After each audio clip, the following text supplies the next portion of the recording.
ఎవరైనా సరే ఆరోగ్యంగా ఉండాలంటే శుభ్రత పాటించాలి. మరి శుభ్రత కావాలంటే ఎలిం ప్రొడక్ట్స్ వాడాలి. కొన్ని వర్డ్స్ అనేది కూడా యూజువల్గా యూజ్ చేయకూడదు సార్. అవును, యూజ్ చేసామంటే దాని సివియారిటీ అనేది కూడా పెరిగిపోతుంటుంది. అవును. ఈ మాఫియా అనే వర్డ్ కానీ అంటే ఏంది నిజంగా అంత మాఫియా అనేది ఉందా? అసలు లేదండి, అది కాదండి, అది తప్పు అనమాట. ఎందుకంటే ఇప్పుడు చాలామంది ఆర్ట్ డైరెక్టర్స్ వాళ్ళందరూ కూడా వాళ్ళు హర్ట్ అవుతున్నారు, హర్ట్ అయ్యి వాళ్ళు చాలా ఎమోషన్ అవుతున్నారు. నేను వాళ్ళకి చెప్తున్నది ఒకటే, ఎమోషన్ అవ్వడం అనేది కరెక్ట్ కాదు. మనం కరెక్ట్ వేలో వాళ్ళకి ఎక్స్ప్లెయిన్ చేయాలి తప్ప ఎమోషన్ అయితే అది ఇంకా పెరుగుద్ది అని చెప్తున్నా. అంటే అలాంటిది అయితే లేదండి. అలాంటివి ఉంటే మీకు ఇన్ని సినిమాలు జరగవు, ఇన్ని సక్సెస్ఫుల్ సినిమాలు రావు ఫస్ట్ ఆఫ్ ఆల్. ఓకే, ఇప్పుడు ఉదాహరణకి మీకు చెప్పాలంటే ఇప్పుడు అరుణాచలం ఒక పవిత్రమైన టెంపుల్ అండి. Yeah sir. అక్కడ రీసెంట్గా ఒక తెలుగు వాడిని ఎవరో చంపేశారన్నారు. అంటే అది రేర్గా జరిగే ఒక ఇన్సిడెంట్ అండి. ఆ ఇన్సిడెంట్ బేస్ చేసుకుని ఆ 14 కిలోమీటర్ కోడు చంపడానికి రెడీగా ఉంటాడు కదా. బట్ తెలుగు ఇండస్ట్రీ కూడా ఒక పవిత్రమైందనమాట.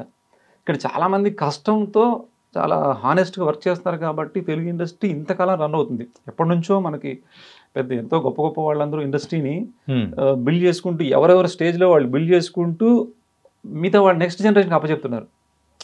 అలా ఈరోజు తెలుగు ఇండస్ట్రీ ఇండియాలో టాప్ పొజిషన్లో ఉందంటే అండి అది మామూలు విషయం కాదు. దాంట్లో మీకు మాఫియాలు, కరప్టెడ్ పీపుల్, మెజారిటీ పీపుల్ ఉన్నారనుకోండి, జరగదు అది. ఈరోజు అంటే నా పాయింట్ ఆఫ్ వ్యూలో చెప్పాలంటే వర్కర్స్ చాలా షార్టేజ్ ఉన్నారండి. వర్కర్స్ షార్టేజ్ ఉన్నారు సార్? అవునన్నా. ఈవెన్ ఇప్పుడు అన్ని మూవీస్ ఉన్నాయి, అన్ని మూవీస్కి సెట్లు బిల్డ్ చేయాలంటే వర్కర్స్ సరిపోవట్లేదు. ఓకే, అంటే కొత్త వర్కర్స్ ఎవరు రావట్లేదు. ఇప్పుడు మనం ఆ వర్కర్స్ని కొత్త వాళ్ళని వచ్చేలాగా మనం ప్రేరేపించాలి, వాళ్ళకి ఆ సోర్స్ కల్పించాలి. అది ఇవ్వకపోగా మనం ఇలాంటి వర్డ్స్ వాడడం వల్ల ఏమంటే ఈ క్రాఫ్ట్ ఇలా ఉంటే మన పిల్లలు దాంట్లోకి వెళ్ళడానికి కరెక్ట్ కాదేమో అని కూడా కొంతమంది పేరెంట్స్ కూడా అడ్డుకోవచ్చు. అంటే ఇప్పుడు ఈవెన్ మా క్రాఫ్ట్లో చాలామంది అమ్మాయిలు వస్తున్నారండి, ఇదివరకు లేరు. ఇప్పుడు మా క్రాఫ్ట్లో చాలామంది అమ్మాయిలు వర్క్ చేస్తున్నారు. అలా ప్రతి క్రాఫ్ట్లోనండి అలాగే చాలామంది వస్తున్నారు, యంగ్ పీపుల్. వాళ్ళందరికీ మనం ఒక మంచి అట్మాస్ఫియర్ని చూపించాలి ఇక్కడ. అది చూపించకపోగా ఇలాంటి మాట్లాడడం వల్ల అయితే కొంతమంది రావడానికి కూడా ఇబ్బంది పడతారు. బట్ చేస్తున్న వాళ్ళకి అది చాలా ఇబ్బంది అనిపిస్తుంది. అంటే ఒక్కటి ఏదన్నా ఒక మీకు ప్రాబ్లం అయితే అంటే ఆ పర్సన్ ఇంకొక వెసులుబాటు ఉంది దీంట్లో. ఇప్పుడు మీకు అంటే ఇది లైఫ్ లాంగ్ మనం ట్రావెల్ చేయాల్సిన జాబ్ కాదు ఎవరు కూడా. ఒక ప్రొడ్యూసర్ మూవీ చేస్తున్నారంటే ఆ మూవీకి ఆ టెక్నీషియన్ నచ్చకపోతే నెక్స్ట్ మూవీ పెట్టుకోరు, లేదు ఒక షెడ్యూల్ నుంచి తీసేయచ్చు, ఇంకొక టెక్నీషియన్ పెట్టుకోవచ్చు. కానీ ఆ నచ్చని వాళ్ళని మీరు అవాయిడ్ చేయండి. మీకు ఎవరైతే హానెస్ట్గా ఉన్నారో హానెస్ట్ వాళ్ళని ఎంకరేజ్ చేయండి, అంతే తప్ప ఎవరో మీకు ఏదైనా చిన్న ప్రాబ్లం అయ్యి ఉండొచ్చేమో, అయ్యి ఉంటే దాన్ని ఎంటైర్ వ్యవస్థకి చెప్పడం అనేది అది కరెక్ట్ పద్ధతి కాదండి. అంటే మొత్తం మన ఇండస్ట్రీ కూడా కరెక్ట్ కాదని నా ఫీలింగ్. అంటే ఒక ముద్ర అనేది, ఆ మాట అనేది కూడా అసోసియేషన్ మొత్తాన్ని అనడం అనేది కూడా కరెక్ట్ కాదంటారు. అసోసియేషన్ అని కూడా కాదండి. ఇప్పుడు ఇక్కడ అసోసియేషన్ వేరు, క్రాఫ్ట్ వేరండి. ఇప్పుడు అసోసియేషన్ అనేది ఏంటంటే ఏదైనా సమస్య వచ్చి సాల్వ్ చేయడానికి అసోసియేషన్ అండి. క్రాఫ్ట్ అనేది ఏంటంటే మనకు సెల్ఫ్ రెస్పెక్ట్ ఉంటుంది, మన జాబ్ మీద ఒక రెస్పెక్ట్ ఉంటుంది. మీకు చెప్పాలంటే ఆర్ట్ పరంగా అంటే ఆర్ట్ అనే కదండి, ఎవరి క్రాఫ్ట్ ఎవరెవరి క్రాఫ్ట్ యాంగిల్లో వాళ్ళ స్ట్రగుల్ చాలా ఉన్నాయి. ఆ స్ట్రగుల్ అన్ని ఎందుకు మీరు స్ట్రగుల్ మీరు పని చేస్తారంటే అలా కాదు. అంటే సినిమా అనేది ఒక ప్యాషన్ ఉంటుందండి. ప్రతి ఒక్కరికి ఆ క్రాఫ్ట్లో ఒక ప్యాషన్తో పనిచేస్తారు. ఆ కష్టాన్ని కూడా మనం ఇష్టంగా ఫీల్ అవుతుంటాం. అంటే డిఫరెంట్ అంటే మీరు బయట వేరే జాబ్ చూసుకుంటే రెగ్యులర్ ఒకే జాబ్ ఉంటుంది. ఉదయం ఆఫీస్కి వెళ్ళాము, ఈవెన్ మీకు సాఫ్ట్వేర్తో కంపేర్ చేస్తున్నారండి, సాఫ్ట్వేర్ ఎంప్లాయీకి ఇచ్చే డబ్బులు కన్నా ఎక్కువ ఇస్తున్నాడు ఇవాళ. అంటే ఈ రోజున్న సిచ్యువేషన్లో ఎవరు తక్కువ కాదు, ఎవరు ఎక్కువ కాదండి. ఎవరి జాబ్ దాంట్లో వాళ్ళు తోపండి. రైట్.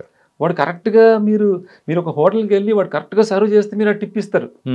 అంటే అది కూడా ఒక డిగ్నిఫైడ్ జాబ్ అనమాట. అంటే సాఫ్ట్వేర్ అనేది చాలా గొప్పది, మిగతావన్నీ చాలా హీనమైనవి అనేది కూడా వస్తుందని అర్థం. ఎవరి వర్త్ వాళ్ళు ఉందండి. ఎప్పుడైనా సరే ఇప్పుడు ఒక వస్తువు ఉందండి, మనకు అది క్వాంటిటీ తక్కువ ఉంది, దాని డిమాండ్ ఎక్కువ ఉంటుంది. నేను అదే అంటున్నాను, క్వాంటిటీ మనం పెంచుకోవాలి. అంటే మెంబర్ ఆఫ్ పీపుల్ కావాలి, వచ్చినప్పుడు మీకు ఆటోమేటిక్గా ప్రైస్ తగ్గే అవకాశం కూడా ఉంటుంది. ఓకే, అది చేయకోకుండా మనం ఏంటంటే ఇలాగా మనం మాట్లాడడం అనేది కరెక్ట్ కాదనిపిస్తుంది నాకు. ఇప్పుడు ఈ కాఫీ ఎంత హాట్గా ఉందో సినిమాకి సంబంధించిన విషయాలు బయటికి వస్తున్నది ఒక్కొక్క మాట కానీ అంతే హాట్గా కూడా ఉన్నాయి.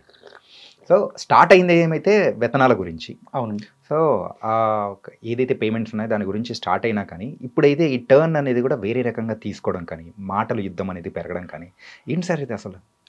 అది కరెక్ట్ కాదండి. ఇప్పుడు వేతనాలు పెంచడము తగ్గించడం అనే దానికి అది వేరే సందర్భంగా మన అంటే దాన్ని బేస్ చేసుకొని క్రాఫ్ట్ని బ్లేమ్ చేయకూడదు ఎవరు అండి. ఇది టెక్నీషియన్ కూడా ప్రొడ్యూసర్ని బ్లేమ్. ఇప్పుడు టెక్నీషియన్లో కొంతమంది రకాలుగా మాట్లాడుతున్నారు, అవి కూడా బయటకు వచ్చాయి అనుకోండి వేరేలాగా వెళ్తుంది, అది కరెక్ట్ కాదనమాట.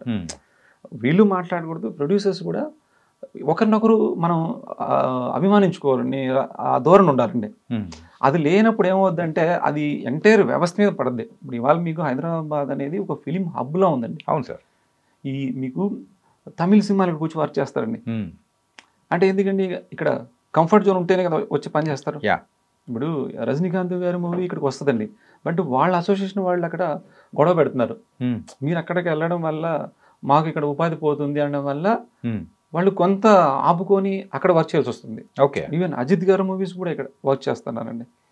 అంటే చాలామంది లైక్ చేస్తున్నారు.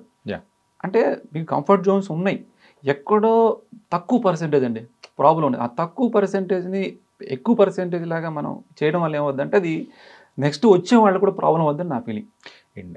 మీరు అన్నది చూస్తూ ఉంటే ఒక తెల్ల పేపర్ మీద ఒక నల్లటి చిన్న మార్క్ అయినా కానీ దాన్నే మనం హైలైట్ చేసినట్టు ఇప్పుడు ఇష్యూ అనేది కూడా అంటే ఏం చేస్తారంటే ఇప్పుడు ఎవరికి వాళ్ళకి ప్రాబ్లం వస్తే ఆ ప్రాబ్లంని ఇప్పుడు నాకు వెంటనే సాల్వ్ అవ్వాలని చూస్తున్నారు. అలా చేయకూడదండి. మనం నెక్స్ట్ ఇప్పుడు ఎవ్రీ 3 yearsకి వస్తుంటుందండి ఈ ప్రాబ్లం. ఓకే. బట్ దీన్ని ముందుగానే మనం ఐడెంటిఫై చేసి దాన్ని ముందు నుంచే ఒక వర్క్ చేశారనుకోండి చాలా సినిమాలు ఆగిపోయే పరిస్థితి లేదు ఇవాళ. ఓకే. లాస్ట్ మినిట్ వరకు తీసుకొస్తున్నారు, సడన్లీ ఈరోజు చాలా మూవీస్ సఫర్ అవుతున్నారండి. అంటే ఒక్క కంటిన్యూ షూట్ జరిగితేనే డేట్స్ చాలా ప్రాబ్లమ్స్ వస్తున్నాయి. ఇట్లాంటిది ఒక్కసారి ఆగిపోవడంతో మొత్తం ఇప్పుడు రేపు వెంటనే షూట్ స్టార్ట్ అయినా కూడా మీకు ఈజీగా వెళ్ళదండి ఇది. అంటే మొత్తం అన్ని డేట్స్ డిస్టర్బ్ అయ్యి ఉంటాయి. అంతే కదా సార్. మధ్యలో ఈ 1 week ఆగడంతో మీకు 2-3 months ఎఫెక్ట్ ఉంటుందండి. 2-3 months ఎఫెక్ట్ ఉంటుంది, ఈజీగా ఉంటుందండి. అన్నీ మీకు ఇదైపోతాయండి, డిస్టర్బ్ అయిపోతాయి. ఓకే. ఓకే. డేట్స్ అన్నీ పోతాయి, అన్నీ వెనక్కి వెళ్ళిపోతాయి, రిలీజ్లు వెనక్కి వెళ్ళిపోతాయండి. కాబట్టి అంటే ఒక రెస్పాన్సిబిలిటీగా ఫీల్ అవ్వాలండి ఎవరైనా సరే, ఇటువైపు కానీ అటువైపు కానీ. ఒకటి మనం ఆపాలి అనే దానికి వెనక ముందు ఆలోచించి, లేదు అంటే షూట్ జరుగుతూ దీన్ని ప్రాబ్లమ్ సాల్వ్ చేసుకోవాలనేది ఉండాలి తప్ప ఇట్లాంటి ఒక అట్మాస్ఫియర్ కరెక్ట్ కాదు. Okay sir. రీసెంట్గా అయితే మన విశ్వప్రసాద్ గారు ఇచ్చిన ఒక ఇంటర్వ్యూలలో ఆయన చేసిన వ్యాఖ్యల ద్వారా కూడా కొంతమందిని అనడం కానీ, అసోసియేషన్ మెంబర్స్ని కానీ అనడం కానీ, ఆ తర్వాత జరిగిన మీటింగ్లో కానీ ఇది కొలిక్కి రాకుండా ఉండిపోయింది. అంటే నిన్ననే మనం చూసాము ఏదైతే మీట్ అయ్యారో దీనికి ఒక సొల్యూషన్ అనేది తీసుకొని వస్తాము అని అనుకున్న టైంలో ఆ చర్చలు అనేది కూడా విఫలమైపోయాయి. అదే విశ్వప్రసాద్ గారు కూడా చాలా మంచి పర్సన్ అండి ఆయన. అంటే ఆయన చాలా రీసెంట్ తక్కువ టైంలో చాలా ఎక్కువ మూవీస్ చేశాడు, చాలా మందికి ఉపాధి కల్పిస్తున్నాడు. కాకపోతే ఆయనకు కూడా ఏంటంటే కొంతమంది ఇక్కడ ఏంటంటే కొంతమంది రాంగ్ కమ్యూనికేషన్ చేయడం వల్ల కూడా ప్రాబ్లం అవుతుందండి. అంటే వాళ్ళు చేసే ఒక తప్పుని స్కిప్ చేయడం కోసం ఇంకో దాని మీద డైవర్ట్ చేయడం అండి. అంటే ఇంకొక క్రాఫ్ట్ని బూచిలా చూపించి ఇంకోటి తప్పు చేస్తుంటాడు అనమాట. ఓకే. ఓకే. ఇలా జరిగే ప్రాసెస్లో ఆయన కూడా తప్పుగా అర్థం చేసుకుంటున్నాడు నా ఫీలింగ్ అనమాట. వాస్తవానికి అవన్నీ ఆయన ఏదైతే అనుకుంటున్నాడో అది కరెక్ట్ కాదండి. ఎక్కడ మాఫియా లేదు, ఎక్కడ మీకు ఎవరిని మోసపెట్టాలనే ఆలోచన ఎవరికి లేదు. నిజంగా అలా ఉన్నవాళ్ళు లాంగ్ రన్ ఉన్నారండి. ఈవెన్ ప్రొడ్యూసర్స్ కానీ టెక్నీషియన్స్ కానీ ఇవాళ లాంగ్ రన్ ఎవరైనా ఉన్నారంటే వాళ్ళు చాలా హానెస్ట్ వేలో వెళ్తున్న వాళ్ళు మాత్రమే ఉంటారు తప్ప మీకు ఏదో మ్యానిపులేట్ చేసే వాళ్ళు కొంతకాలం చెల్లుబాటు అవుతుందండి, లాంగ్ రన్ ఉండరు అనమాట.